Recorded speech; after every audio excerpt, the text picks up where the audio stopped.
52 yards should be just a nice, comfortable 9-iron for him. They're going to go nuts when he hits this thing.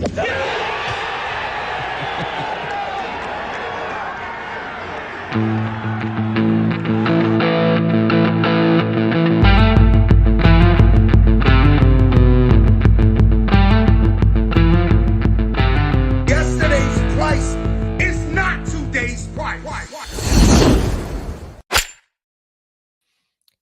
Yo, what up, golf fans? Welcome back to another episode of the Preferred Lines podcast. My name is Joe Idoni at Tour Picks on Twitter. Thank you for joining us. We're going to talk about the Arnold Palmer Invitational this week. We're back elevated, baby. It didn't take too long off. So we have another stacked field coming to Bay Hill this week. If you're new to the show, it's a golf podcast. We talk about the gambling odds, we talk about the course preview, and I bring in a guest to help me along the way, which I'm excited to bring to you in just a second. If you would take 2 seconds, thumbs up, click that little heart button, anything that you can do to support the show. What is most appreciative is if you could jump on over to the Preferred Lines YouTube page, subscribe to the channel. You can drop a comment in the chat. I love to bring those up in the show. If you have any questions for my guest, drop those in there as well. Maybe we'll get to those also. I'm thrilled to welcome back in and mention one of our sponsors, the Fantasy Golf Pod, up there in the corner of your screen. Chad, Jish, Eric, those guys stream every Wednesday at 5:20 Eastern. Good friends of mine. They do put out a ton of great content. As always, much appreciated them supporting the show at Fantasy Golf Pod on Twitter. Make sure you give those a follow as well. Okay, here's what we got.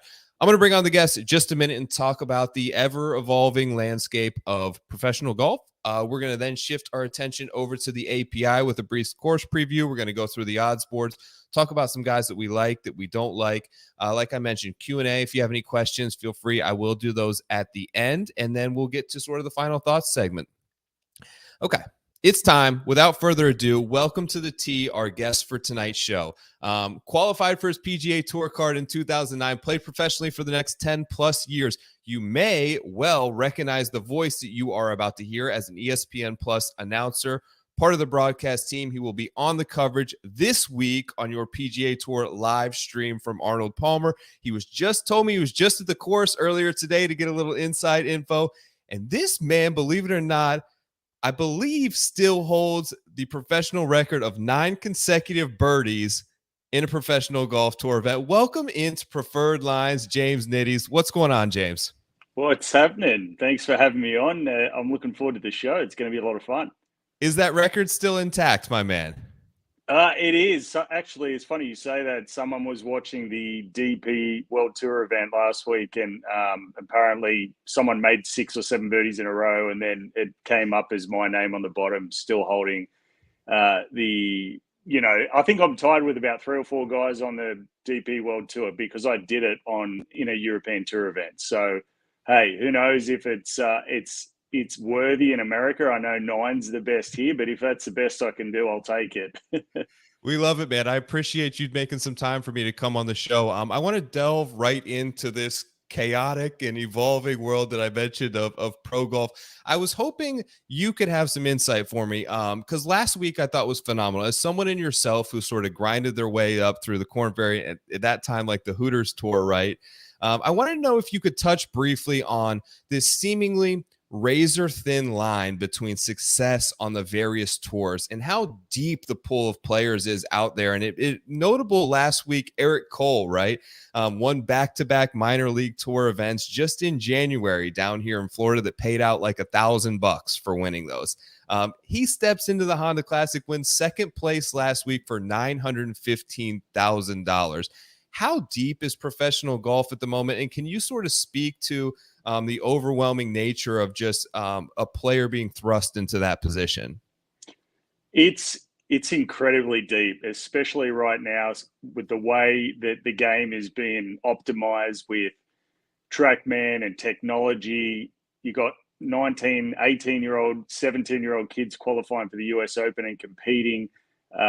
It's very, very tough and very, very deep. And the Cole story, I mean, 34-year-old tour rookies won. You said he won in Florida. He's won 54 mini tour events. Yeah.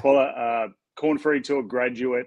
And you know what? There's a million of Eric Coles out there. The problem is it's very tough to get the opportunity to do something great. And for him, being able to get his PGA Tour card, he had a top 15 at Pebble Beach not long ago, so kind of settles himself. So obviously you win 54 times on a mini tour. Look, it's not the biggest stage in the world, but you know how to get it done under pressure. I was just impressed with his staying power in the last round. Like, we covered the event, and you go through the leaderboard and you're like, okay, experience, rookie, happy with a good check and result. Oh, this, Garrard, the Monday qualifier, gets a top 10. He'll play in Puerto Rico this week.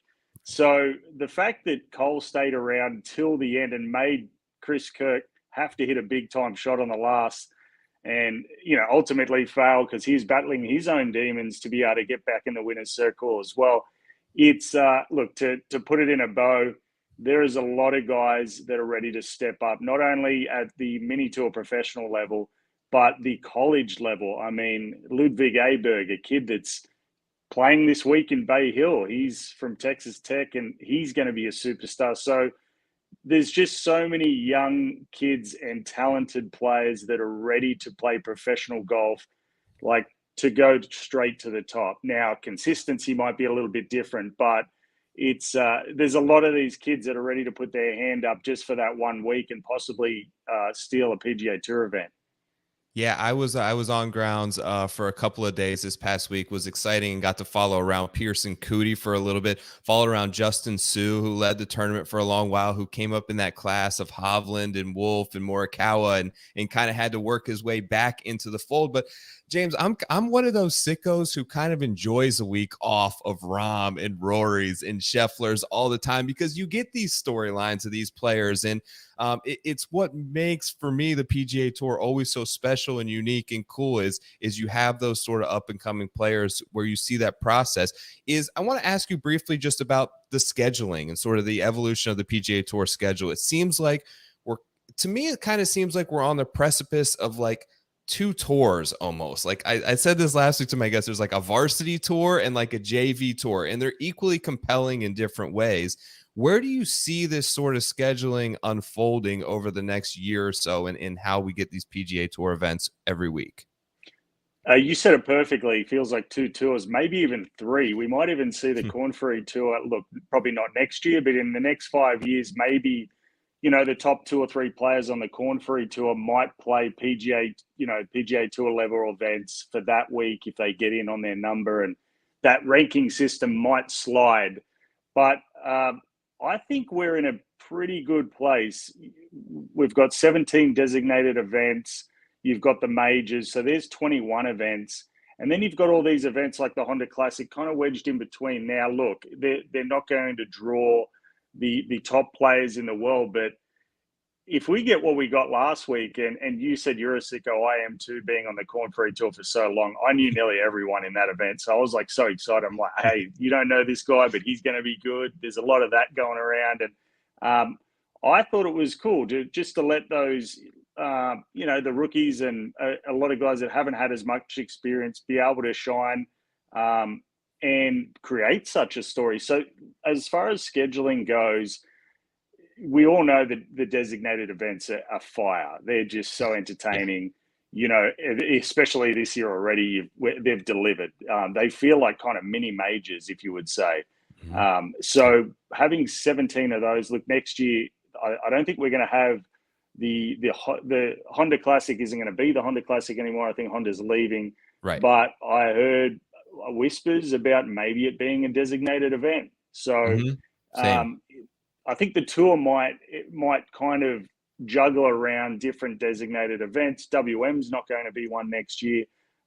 So I think they're going to kind of test the waters on how do different locations look with designated events, what sort of players shine, what sort of players enjoy coming to the towns or playing the courses, and when do they deliver. And I think it's kind of spread out now, because look, if we had a designated event 5 weeks in a row, I'd be mentally just expired. I just need a week off. I need a week for different stories, the Eric Coles and the Roy Gerards. And so I think moving forward, look, this is still a testing phase for the tour this year.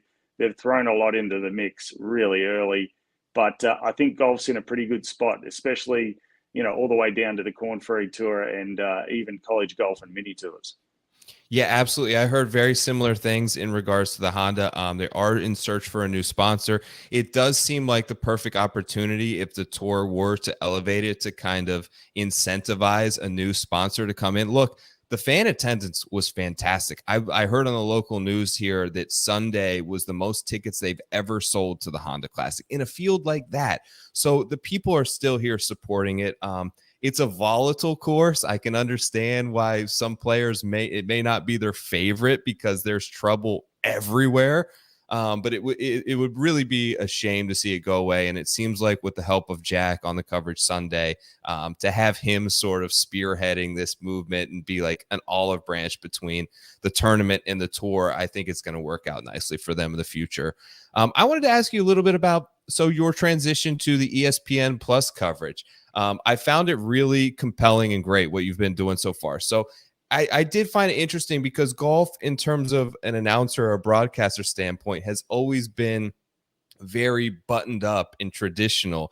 And you were never really that in dealing with the media during your playing days. I remember you used to have fun in some of the media press kits and all that stuff. Are you seeing sort of a shift in that, in bringing on some people with some more personality and insight into the game like yourself? And are you continuing to do that for the rest of the season with ESPN Plus? 100%. ESPN Plus, this is a great opportunity with PGA Tour Live. They're working with ESPN Plus for the next 10 years, I think. So it's a big deal and a big partnership. Last year was the first year with kind of this streaming model and subscription model, but it's a lot of fun. And you know what? Everyone asks me when we go in, did they tell you to say this? Are you allowed to say that? And they pretty much just like, hey, go for whatever you want, within reason. Sure. And then look, I'm new to this. I'm as far as I'm concerned, I'm still a mini tour golfer. It's not like I'm a professional broadcaster. So you walk in there, and I want to put on kind of a good broadcast where I'm not just, acting like a fool and, saying stupid things, but then I want to make it kind of fun and edgy and try to push my personality across you were talking about when I was on tour, because I was always very honest and outspoken and have a bit of fun and, see what kind of a ruckus I could cause. And so I think, look, the more confident I get in this position, I think I'll have a little bit more fun. And the talent and a lot of the analysts that they are trying to work through the streams are people kind of like me that, look, we're not the most well-known 10-time tour winners, although most of the guys have won on tour. I just didn't get it done. But it's, like they're trying to put on that kind of loose, casual atmosphere with being a good analyst, still creating a good place to come and watch golf where you can learn something, have a bit of fun, and then see some great graphics and different kind of content. And every year, like last year, it was a little bit more straightforward. This year, we're trying to work in some more fun details. And look, I think down the pipeline there'll be some sort of gambling stream, and then it'd be, look, I think the Manningcast is something that was revolutionary in NFL and being a little bit more casual and fun. I'd like to go in that direction and, kind of be a bit of an idiot on TV and without being, too slapstick, but having a good time. So it's been a really fun journey. To have this opportunity with no experience is been a lot of fun. So I'm still kind of learning. But I'm pumped. It's a different side of golf. ESPN said they were pumped with last year, and they said that they had a lot of new viewers and young viewers. So it's good all around.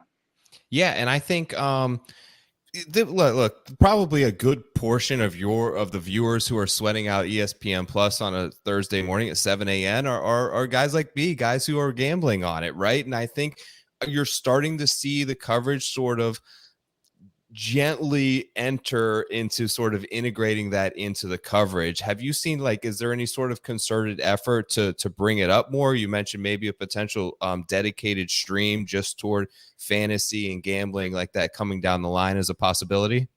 I think so. I'm still not in the position to go to the big boss and be like, "Hey, g'day, mate. How about we just start, changing this and doing that?" Because I kind of still want my job. But you notice, like in a lot of the production meetings we have, and a lot of the kind of breakdowns after shows we have, that they are moving in that direction. And look, it's still under the umbrella of the PGA Tour. But I think you're going to see here soon. It's going to get a little bit more casual and fun, and without being too. Look, like you said, we have with ESPN Plus, we have the best kind of Thursday, Friday coverage. If you want to get up at 7 a.m.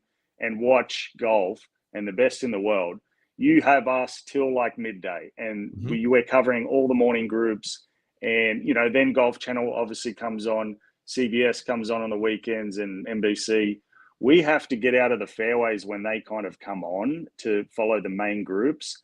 So we still follow the featured groups. So we might be following John Rahm, Morikawa, but we can't jump around into the lead groups just like willy-nilly. So there's still logistically getting used to that stuff. But as far as Thursday, Friday, if you love following golf, you love gambling on it, that's a place. Get yourself a coffee, sit down on the couch, and watch some good golf early. So there's no one else has really done that in the past, and that's the opportunity that we can grow from. And then obviously we've got the opportunity to kind of get creative and enter some new stuff into the streams.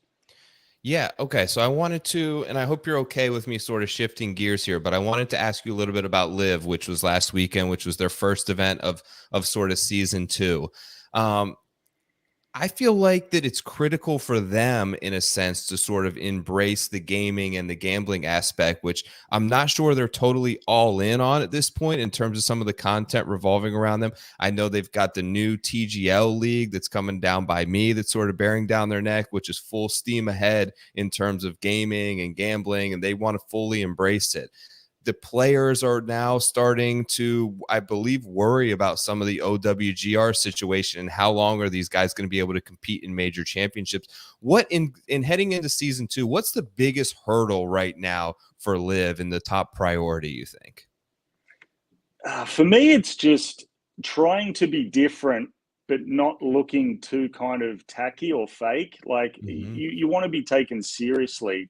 And so when Liv came out first, and I'm not near all of there, and I have friends out on Liv that I still talk to, and I turned it on this week to watch. I kind of want to see what they're doing. I want to see what they're doing with the broadcast. I want to see what the new features they have. It's like Liv had this opportunity to come out and break away and really do whatever they wanted. They're kind of just doing it on the run. Like they're trying to do a lot of stuff that the tour hasn't really done.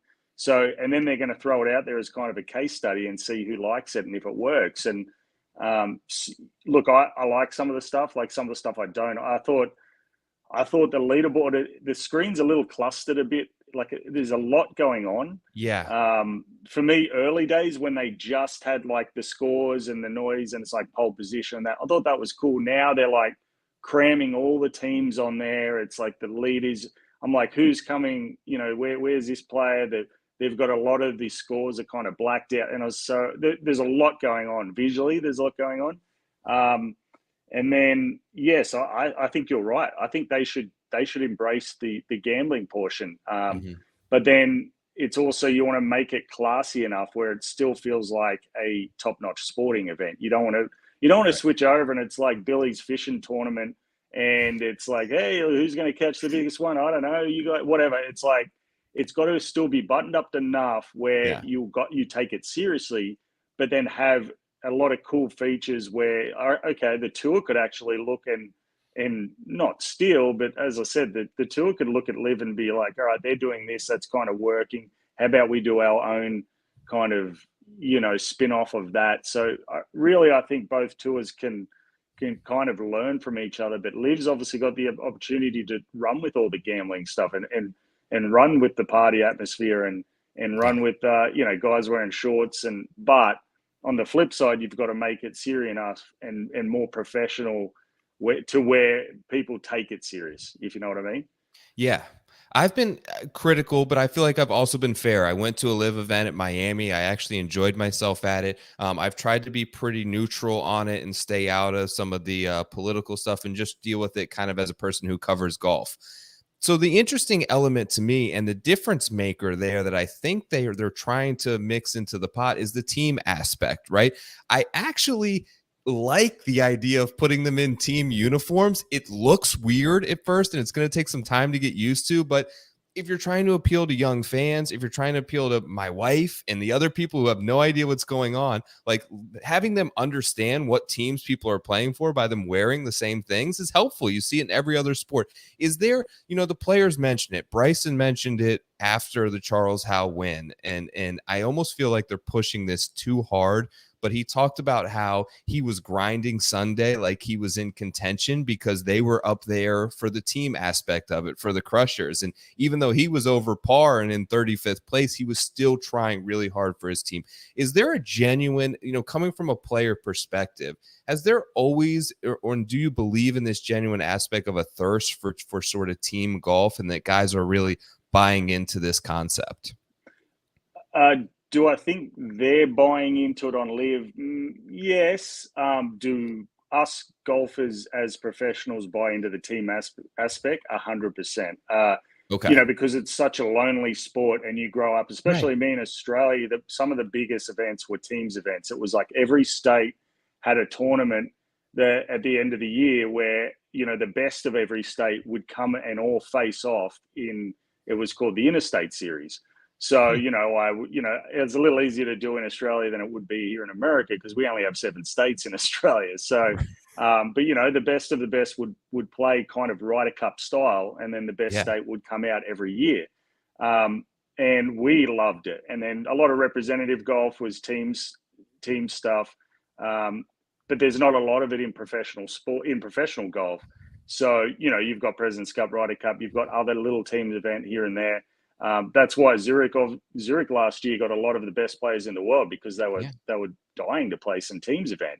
So this is where I thought Liv could have done a really good job. And at the moment, I don't know if they know what their identity is. I don't know if they know if they want a singles tournament or if they want a teams event. It's like which one is kind of taking pole position. And I think it'd be a lot cooler if they kind of mixed it in where you had a teams event that had no singles and then you had a single the next week and then keep doing it because the teams event at least have 2 guys playing together. Like it just feels a little disjointed when, I could be on your team and you're on the other side of the course and I don't know what's going on, like I can see leaderboards, but it's like, it'd be a little bit more intense if 2 guys were playing another 2 guys from another team, and it just they were playing either a foursomes or a 4-ball, or even if they were playing 2 singles versus 2 singles, it just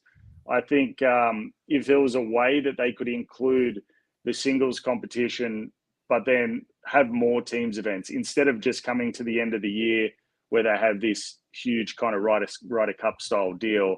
I think if they found out their identity, or even, before all this started, if they just ran with the teams event kind of Formula One style, it just, maybe they could have got a lot more runway and a lot more traction. But at the moment, like, once again, I'll turn Liv on. I want to see who wins. I want to see what guys are playing well, just because of, they're going to be playing in the majors. But it's hard to know what their identity is, and it's hard to know which one I'm rooting for. Like, am I going for, Charles Howe to win, or am I watching his teammate on the other side? It's just it's a little bit all over the place. Yeah, I agree. So parts of the team part I think that they've got right, but there's other parts they've got wrong. Like we never really got the draft that we thought we were going to get. Players are moving in and out of teams. Like, how is that happening? I would love for them to sort of tell us that story. I did want to ask you, because you touched on some of your Australian heritage sort of growing up. So we can't tell the story without Liv, obviously, without talking about Greg Norman. Do you think that, like, what is his influence in the thing? So you have the two, all right, so the two Australian players, James, that I would have projected would go to live just based on where they were in their career a year ago would have probably been Jason Day and Adam Scott. Like, it kind of makes sense. Name brand, recognizable names. Maybe you could argue had seen their best days on tour. They didn't go. They stayed, but he was able to pull Cam Smith, the best Australian player that we have right now in the world, and Mark Leishman and some other talented guys. Like, what is his influence specifically over some of these Australian players, do you think? Do they really look up to Greg, or how is he viewed within that golf? Yes and no. Okay. I don't think he's that figure in golf that was in a lot of the guys' lives leading up to this point. Look, I've never met Greg Norman. I grew up loving his game and loving, he bounced off the screen whenever you watched him play, especially like the 96 Masters against Faldo and the meltdown, and everyone, Australia just felt for him. And I heard he's prickly, very, very smart businessman.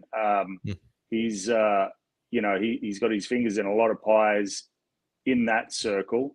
And I think he felt like he was hard done by the tour with the World Golf Championships. It was his idea. He came to the tour with it, and as far as I know, and look, he's obviously got some sort of persuade with the Aussie guys. I think Cam and Leash are both really good friends that wanted to possibly play more in Australia and have a bit more of an off season and spend more time in Australia. Because of with the PGA Tour and the way that the structure of there being no real off season, and especially when it's the season in Australia, the fall season here, when they play all the events at the end of the year, that's when it's the Australian Open and the Australian PGA and all the biggest events that we grew up as young Australians loving, and that actually drew a lot of PGA Tour players before the fall season came in. I played in a fair few Australian Opens where Rory won 2 of them, Jordan Spieth won 1. It's Adam Scott would come back all the time. We'd get at least 7 or 8 PGA Tour players come back. Tiger won the Australian Open, and he used to come out nearly every year. Obviously, what happened in 2009, he came and played the Australian Masters. And so we had this big US influence where the country of Australia, which has some of the best golf courses in the world, got to see these biggest stars on stage out there. So that kind of all disappeared. And then I think Cam and the Aussie boys were kind of sweetened by the fact that, okay, we're going to get boatloads of money. I do know that those boys struggled with the decision to go. It wasn't just like, hey, how much are you going to give me? It's like it was a big call for them. But I think in the long run, I dare say, and this isn't coming from anyone that I know that told me, but I dare say that there's going to be, if Liv does make it for the next 2 or 3 years, there's going to be 2 or 3 events played in Australia nearly every year. And I think that also Cam and those guys are going to enjoy going back and playing in Australia for their off season. So I don't think Norman had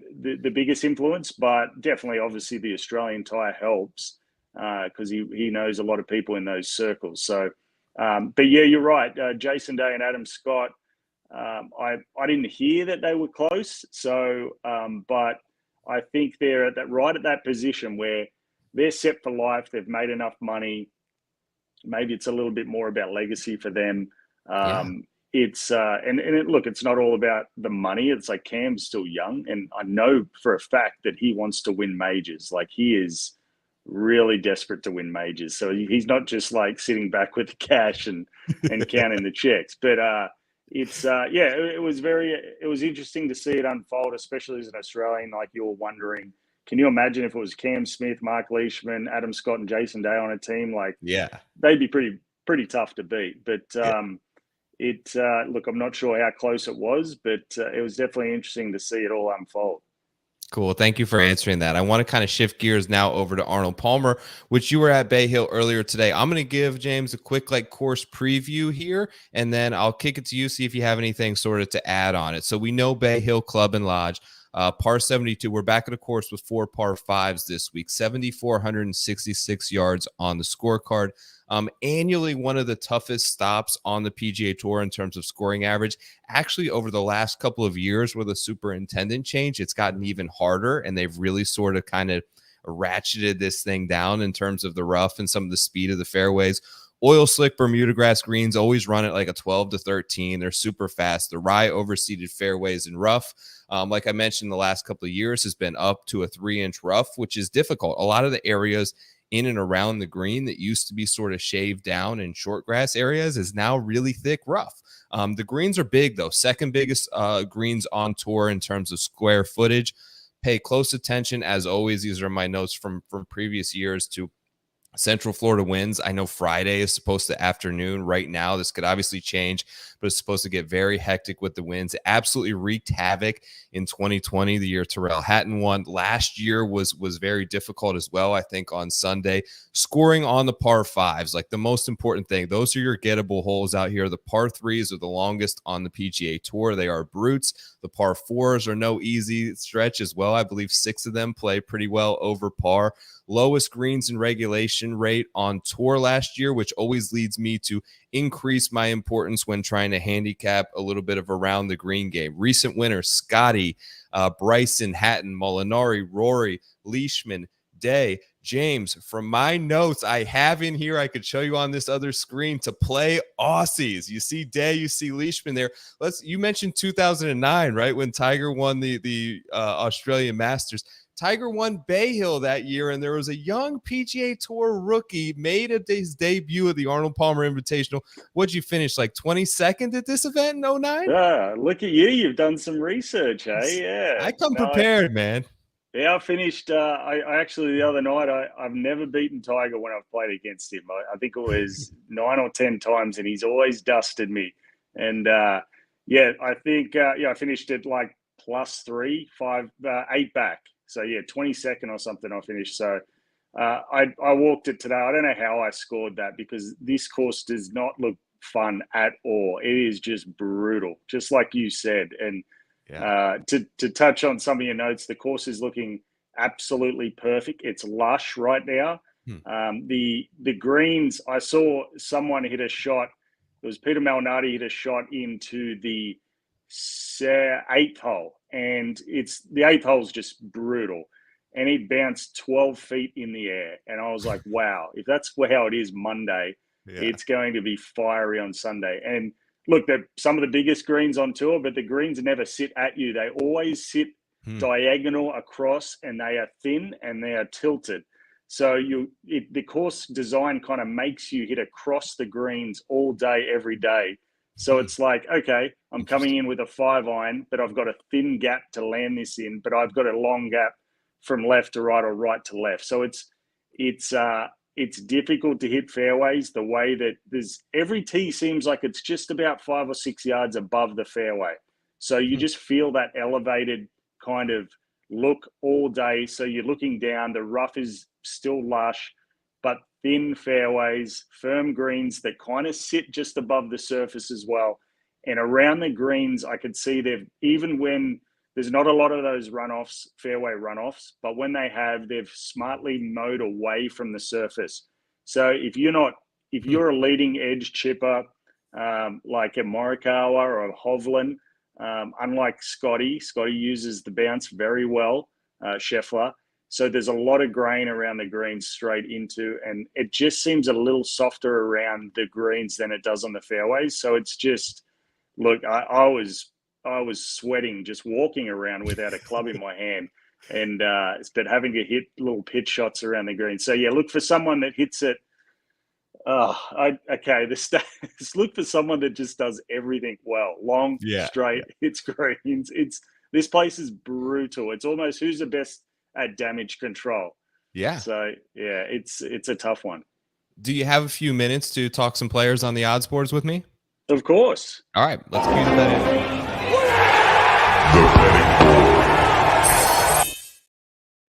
Okay, board this week at the top. No surprise. John Rahm is 7-1. Rory McIlroy 10-1. Scotty Scheffler 10-1. Then you get this gap, James, which is kind of unusual in all my experience betting golf, where you just sort of have three guys who are starting with a head start. You go all the way to Morikawa, Homa, Zalatoris, right at that 22-1 mark. Xander 24-1, Justin Thomas 25-1. In that sort of range, right? The favorites in the field. Who do you think, you mentioned just being an all-around player, who in your opinion do you think sets up best for a course like this? I touched on it before, and I said Morikawa around the greens isn't going to be great here, but as you said, they've covered up a lot of those fairway runoffs with thick rough. So he hits it accurate. You know, he's ranked third off the tee, strokes gain accuracy. Doesn't hit it a long way, but then to counteract that, he's one of the best from 200 yards in on the PGA Tour. And then he hits a lot of greens in regulation. If he hits a fairway, he usually hits a green. I think he's 70% of fairways, 72% of greens. So I think it depends, like you said, what side of the draw is he getting? I would like to see, you know, if I was betting, I would put money down on guys possibly teeing off in the afternoon on Thursday. Morning Friday. Especially, as I said, if we're not betting favorites, Chris Kirk's another guy, an outside guy that after winning last week, he might have a little bit of a winning hangover. You know, pardon the pun, of the super, you know, win the Super Bowl, you come out a little flat the next year. He played really well this year. I think last year, I think he might have finished fourth or fifth, or at least top 10 here. He does a lot of things well. If he putts well, he's usually around the lead. So he feels good at a place like this for a long shot. Another outside, Keegan Bradley, is kind of flying under the radar. He's doing a lot of things, good strokes gained. Sepp Striker last week, even though he's been pretty average this year for a past champion, last week he hit so many fairways and so many greens and missed everything until the last round. We kind of made a little bit of a charge. So he could go under the radar. I'm sure he's at, 70-1, maybe 7,000 or something. So they're kind of the guys without, Cantlay, I see him there. It's just so tough. If I was personally to lay any shackles on this event, I'd kind of let maybe the first round start and then possibly look at some people based on tee times. And what about you? What do you think? It's a good idea to sort of pay attention to the wind. We're at Monday. Obviously, things can change very quickly. But if you're going to have to play Bay Hill, as tough as it is in 30-mile-an-hour Central Florida afternoon winds, and there's like in Florida, there's nothing protecting it, really. This isn't a Parkland's real golf course where you're getting a whole lot of wind coverage. It comes in and is whipping. There's tons of water out there. For me, though, and those who watch the show know I typically won't bet the top of the board. I just find it very difficult. But these elevated events, man, it's starting to feel like it's catered to some of these top guys in a sense that they're playing great. They're incentivized monetarily more than ever. And you've got three guys at the top who are at the peak of their games. And the one for me is Rory. 10-1, I think, is a fair number. Look, you can get Rory at 10-1 in basically any event. I'd argue that Bay Hill is maybe the best fit for Rory on the PGA Tour. I had his profile up here earlier. These are the last 5 years: 1st, 6th, 5th, 10th, 13th. He's gaining 2.5 strokes a round at Bay Hill the last 5 years, and nobody does that or per round. He's gaining over 10 per event there. He's number one in bogey avoidance. We know his strengths off the tee. He's just been not only really, really good, he's been really, really good here. And I think this is a spot for Rory. So what I have to do in sort of building a card out is if I'm going to reach for someone at the top, I basically have to pass over all these guys. The next guy on the board for me doesn't come down until like 39-1. And I took Sung J M. I do like his short game. I love his hands. He didn't play great last week, but I love the fact that he played the Honda, right? Florida, when you go from California and LA to Florida, it's just different, right? So getting a few of those reps under your belt, the majority of these guys live down here. Almost the entire field played over at Seminole today. So they're all playing in that. But I do like that Sung Jae has a familiarity with the event. He's had some good finishes here. He did not putt well last week at the Honda, but before that, a couple of top sixes, and his ball striking numbers have been fairly well. There's guys like Terrell Hatton who've played really well here. Victor Hovland struggles. How about Jason Day? Talk to me a little bit about Jason Day. His 33-1 is about the highest price I've seen him in a long time. The comeback, I think, is real. I'm like, as someone who doesn't know him, and you probably do, I'm actually like proud that he stuck around and didn't take the easy way out and take the cash payday. Like, he really earned it back, and you can see the struggles that he went through. And it was powerful to me listening to him speak in some of those early press conferences about how times were very tough, very dedicated to his family, loved his mother. All these things were happening in his life in the midst of not playing very good golf, in the midst of back injuries. All these things sort of compiled, and now it seems like he's really trending in the right direction, coming back to a course where he's won before. Do you fancy his chances this week at all? Oh, for sure. And he just, you said it all. There's been so much happening for him over the past 5 years, especially with back injuries and personal problems. And then obviously the last year and a half, he's been trying to remodel his swing a little bit to be a bit more rotational, to be able to hit the cut kind of on command under pressure, working to get that putting back to where it used to be, where he used to be one of the best. And I think I like it too. He's flashed this year. He's played solid. It's almost like his swing change is coming to fruition a little bit more under pressure, and he's starting to believe it. And if he's a guy like Jordan Spieth, if he believes it, he's really tough to stop. So I like that pick. It's a perfect course for him. Not a low score. He can work his way around. Still hits it long enough off the tee. Unbelievable under 100. So it's I think they're grainy greens here, but they are beautiful. Like it's more of a bent style Bermuda, if I could say that. Last week was brutal. Guys were missing putts left, right, and center. It was even though the surface was really good, no one knew which way a putt was going and if the grain was going to affect the line. And out here, it's a little bit more predictable. So you get guys that will trust their reads on the green a little bit more, and you see guys that can get hot if they hit a lot of greens in regulation. Now that's brutal around here. You don't see a lot of guys here, being able to go on a run because there's so many different holes at this course that kind of disjoints a good, easy round. And a lot of the water out here is on the left side. So typically a guy like Rory, like you said, being able to draw it and comfortably and hit it a long way is a little bit of an advantage here. There's a lot of trouble, a lot of fairway bunkers are placed in that 300 to 330 mark. So it's just, if you have that little bit extra in the tank, it makes this place a little less stressful. Getting back to Jason Day, I think all he has to do is get a little bit of a sniff. If he can get off to a good start, he's that type of guy that really competes when he's around the lead. He's tough to shake. He's never going to fold. He just needs to have an opportunity. So Jason Day, the last couple of really good finishes he's had have been kind of Sunday charges where he wasn't necessarily in contention. He kind of moved his way up to like a T5, but I can remember like the focused on prime Jason Day when he would sort of close his eyes and just be locked in. And it was almost like he was playing golf. It was just him and his caddy and everyone else was totally blocked out. Would love to see him sort of get back into that environment. It's funny you mentioned that bunker is at like 300 yards out in the fairway. You just take it right over him for guys like Rory. They aren't really good play. Not me, that's for sure. Yeah, the one other guy that just stuck out to me, and anyone watching, I'll have the full sort of card out Wednesday, but this number's too high on Hideki. I know there's questions about the form. I still think he's probably a top 15 to 16 player in the entire world.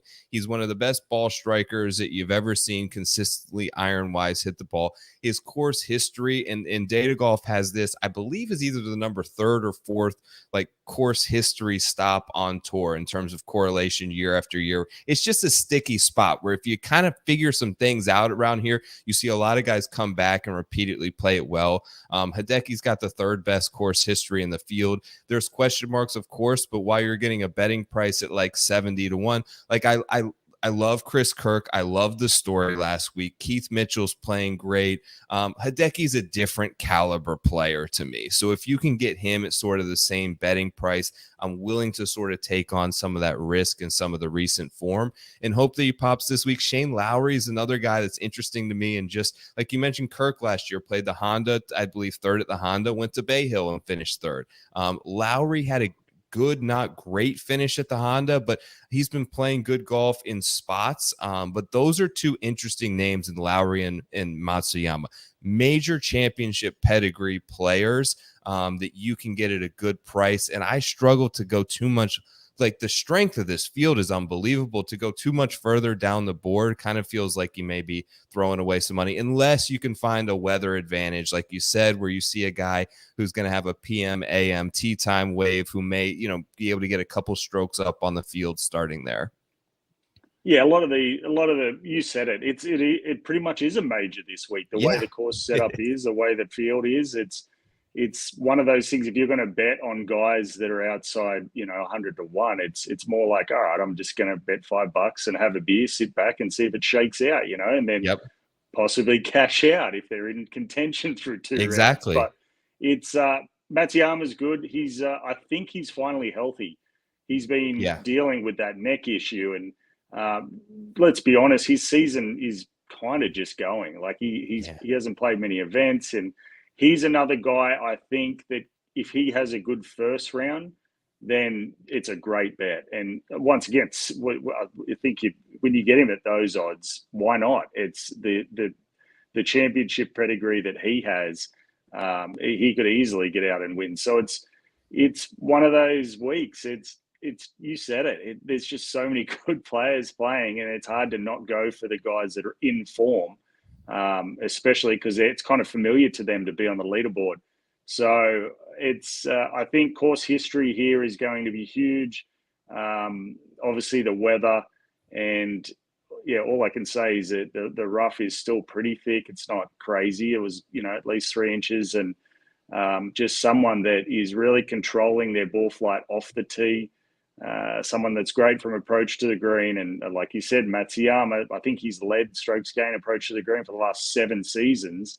Not this season, but as I said, he's kind of just getting kickstarted here. But it's a tough one. You really put me on the spot, and even you with all the advanced analytics over there, we still don't know how to shake out a winner out of this one unless it's out of the guys in the top 5. Yeah, no, at the end of the day, it's like I can have all the data in the world. It's still picking golf over 72 holes. It's the hardest sport in the world to sort of handicap, but we try our best. Scotty's down there at a big number at 131. I mean, there are some guys, I believe I heard this week that with the addition of, Ryan Fox to the field, who's a top 50 player in the world, it was going to now end up being the strongest field ever in a PGA Tour event, because it was Waste Management, and then I believe it went to Genesis, but now I think with the addition of Fox into the field just by OWGR alone, with part of that's a result of some of the live guys now falling and pushing some of these guys up. But one of the strongest fields in the world, it feels kind of silly, I think, in my opinion, to then go and bet guys like 100 to 1. It's probably coming, especially with as good as like it feels honestly every week, James, right now, like trying to bet anyone except John Rahm is kind of like standing on the train tracks and hoping you just don't get hit.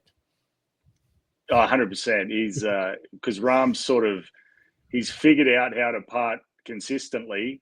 Not that he was ever a bad putter, but he didn't do anything else bad. So he's figured out how to putt consistently, and then he's figured out how to make putts at big moments. Like it's almost like he's the new Tiger, obviously, because he's able to go through a little bit of adversity and then make that big shot or make that big putt. And it's you mentioned Ryan Fox there. He's worth a couple shackles, like maybe $5, and just have a good week. He hits it a mile, and he's got a great short game for a big man, and he's from New Zealand, so he kind of knows how to get it done on tough golf courses. Yeah, but and he's flying under the radar. Like, look, 180 to 1. That's what I mean. We're in the weeds when it comes to that, but it's like, well, if I put $5, it's a cost of a coffee. You know, that'd be great. I'll sit back. I'm a bit of a gambler. I'm a sicko. So, but there's some interesting bets. It's fun to look at. It's also fun to kind of break it down at the end of the week, and then really that's when the best work gets done for next year. Is if you really pay attention to the post Sunday and then see how it shook out and how the advanced analytics and your predictions matched up, and then you can use that information next year. I'm not there like you yet. I forget all of this and have to revisit it again. So you're doing a good job. I generally appreciate you sort of stepping into the ring, and probably something that's maybe a little bit less unfamiliar to you. But in terms of familiarity, man, you fit right in with the crew over there at ESPN Plus. You've been doing a fantastic job. It may not be. Listen, is there any chance you see Eric Cole, like 35 years old, getting to this event? Any chance you're going to try to Monday Q one of these things coming up here, or is that road gone? Oh, you never know. You never know. It's hey, I still love competing. I just the back. I'm missing a couple vertebrae it's the back doesn't work like it used to. But so my 160-mile-an-hour ball speed isn't going to cut it. But hey, I can still get out there and shoot a low one here and there. I need those fairways to be firm and fast. And it's funny. I saw Cole. He's out there grinding in the Pro-Am when I was walking around this afternoon. So you never know. The big fella could do something special after last week. Yeah, I think they had it was Sam Saunders on the coverage. I'm not sure if it was at Bay Hill, but somewhere that Eric Cole had won the club championship a couple of years in a row. Was that Bay Hill? Well, I'm pretty sure Cole caddied for Saunders, maybe even here a couple of years ago. So they're good buddies. Very good to see. Well, James, thank you so much for making some time for me. Anyone on Preferred Lines, you have to follow James on Twitter. If you got TikTok, you got some entertaining stuff over there too, my man. You do it all. I got pretty bored during COVID, so I had to put some content out there. Well, thank you again.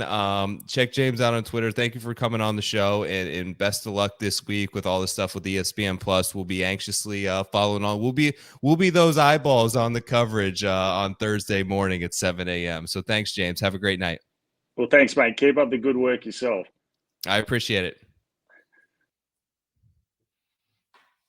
All right, gang. What an awesome opportunity to speak with a former PGA Tour player, obviously on the coverage now.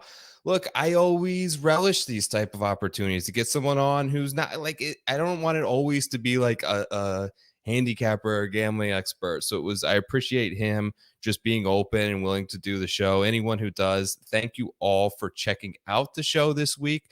Dan really enjoyed it. It was great to talk to him. He's got some like hilarious stuff online that you should probably check out.